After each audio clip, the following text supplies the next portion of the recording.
How's it going there, guys? James here from Butler Farms. Well, we're back out here at it again. You can see we're back in the shooting house. I got another one of my daughters here. This is the same field where my third daughter knocked that big deer down a couple weeks ago now, and I'm pretty convinced that I saw that same deer up and walking just a few days ago. I wasn't able to get a shot at it, but it looked like the same deer. It may not be, but we got every stand that we have is filled today.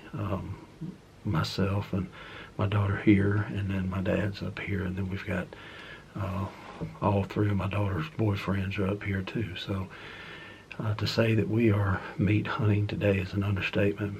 We were able to process the deer that you saw in the last video and get it in the freezer today. So that's a good start, but we've got a long ways to go because we're getting down pretty low at the house in the freezer. So we're going to keep after it. It's a good cloudy afternoon. It's not too bad cold, but it's very pleasant out here. Been kind of windy, but we know that's going to die down here shortly. And we've been up here probably 30 or 45 minutes at this point, and everything's gotten quiet and still, and it was good getting in here because we had some rain come through, so the ground's good and wet, and it was quiet coming in. So we're just going to settle in for the rest of the afternoon, and hopefully between these 5 fields we're going to have some action this afternoon, and if so, I'll bring that back to you, just like I always tell you, that if we get something, I will be sure to come back and show you what we got. But until I see you again, don't forget we love you. God bless you. This is James from Butler Farms, and we'll be seeing you.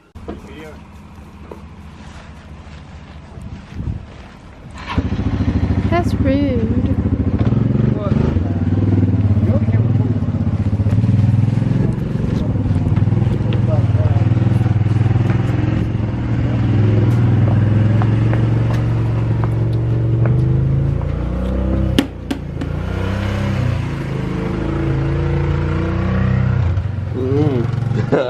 I ain't good on camera.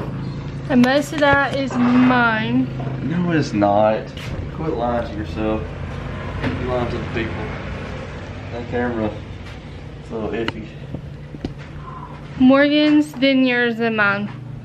Yep. That's what was heaviest.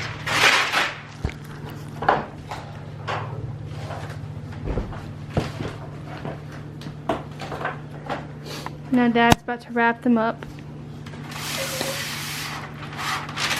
I don't know if you can even show the meat. Okay, bye. How do I stop it? Well, how's it going there, guys? I told you if we did something good, I'd be back with you, and here I am. Obviously, I'm not up at the camp house. I'm not out at the cleaning post. You can see from the video that I'm even in different clothes. It's a couple of days later. It got so busy after dark that other than that little bit of film that you saw there from my daughter, we were busy. You know, I had already put one in the freezer that we processed before that hunt. I told you that all of our stands up there were full, and we ended up 3 different people took deer that day, including my daughter that was doing some of that filming. I do have the shot on camera, but I'm just not sure how YouTube would appreciate that, so I'm not going to put that on there. But you can see from the cooler that we have that there's a lot of meat in that cooler. So we're getting closer to our goal. We haven't worked the meat yet. It is wrapped up and in the refrigerator, and we'll go back up later on this week and process it. It's not going to hurt a thing. Most people like to hang their deer a couple of days in a walk-in cooler anyway. We don't have a walk-in cooler, so we just wrap it in paper and put it in the refrigerator. It'll be just fine, be good and cold and ready to work the next time we're up there. A lot of work still to do because, you know, once the hunt is over and you've got a deer on the ground, there's a lot of work that goes into that. But we know now that we've at least got some to add to what we have in the freezer. We're not done. We have just a little bit left in the freezer. That will make 4 that once I get these 3 processed, that will be in the freezer with what we have left over from last year. And we do need a couple more. You know, I know a lot of people probably hear that and they say, well, you know, that's a lot of meat, y'all. That's way too much. It's really not. You got to remember now, we don't buy red meat from the grocery store. Very, very rarely do we buy any ground beef of any kind to mix with the deer. Sometimes we do. I'm not gonna lie. You know, sometimes we put ground beef of some kind in with our deer to give it a little bit of a fat content depending on what we're making. But I don't know if you've priced. Now, we're not going to buy the regular ground at the grocery store. As a former meat cutter, I can tell you I will never eat that stuff. But we do buy organic at the grocery store, and I don't know if you've priced a pound of organic ground round or even ground chuck. It is prohibitive, to say the least. So we try to find recipes where we don't have to add any ground beef to it. I don't add any fat to my grind that I do on my deer. So, you know, in certain recipes it can get kind of dry. So, you know, just being fully honest here with you, we do buy some every once in a while depending on the recipe, but it is organic. And when you price that organic meat, you'll see what I'm talking about as far as saving some money and doing it this way.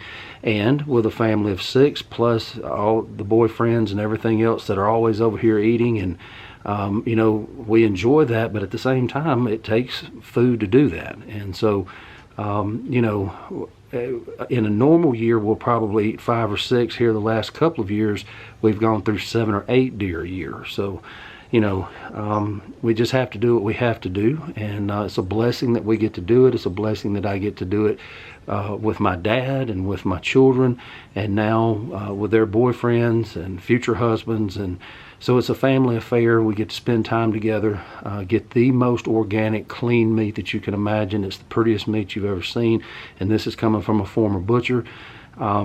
It's a wonderful thing, and I feel good about feeding that to my family. So I told you in the intro that if I had something to show you, I would bring it back to you, and that's what I'm doing. We've been successful. We're closing the deal again, and so I'm pleased with that. It is, as you can see, I'm out here in short sleeve shirt again in Alabama. Here we go again. We're going to be up in the mid 70s, so not really deer hunting weather. I've gone back to work, so it'll be this weekend before we can get up there and do anything with that meat, and try to put a couple more in the freezer before the season's over, and then move on to something else. Move on to fish, move on to chicken, move on to all the different kinds of meats that we'll need to make it through the year, and all the different ways that we use it. So I'm going to leave it there, and if we have some more success, I'll bring that to you. People tell me they like these kind of videos. Again, I don't know how much YouTube will allow me to put on there. I do film the shots when I'm with my children, and I do have my daughter that you saw in the opening. I do have her shot, but I just don't know what YouTube will allow. So I'm gonna leave that off for now. But she did well. She did exactly like she's been taught to do, and everything went well. Good, humane harvest, and that's what we're looking for. We're not, you know, we don't do it for sport. We don't do it just to go out and shoot something. We do it to feed our family, and so we want, you know, as humanely as we can to take these animals, and the Lord has provided us, and that's the way we see it. So until next time, guys, don't forget to tell a friend. We're still growing. It's a great thing, but don't forget when you watch a video to hit that thumbs up at the end. I'm being told more and more, y'all know my lack of knowledge when it comes to technology and all things YouTube, but I'm told that the thumbs up helps about as much or more than anything. So if you don't mind, hit that thumbs up after you watch a video. Leave a comment. I'd love to talk back and forth with you. And until next time, I'll have a video up again soon. We love you. God bless you. This is James from Butler Farms, and we'll be seeing you.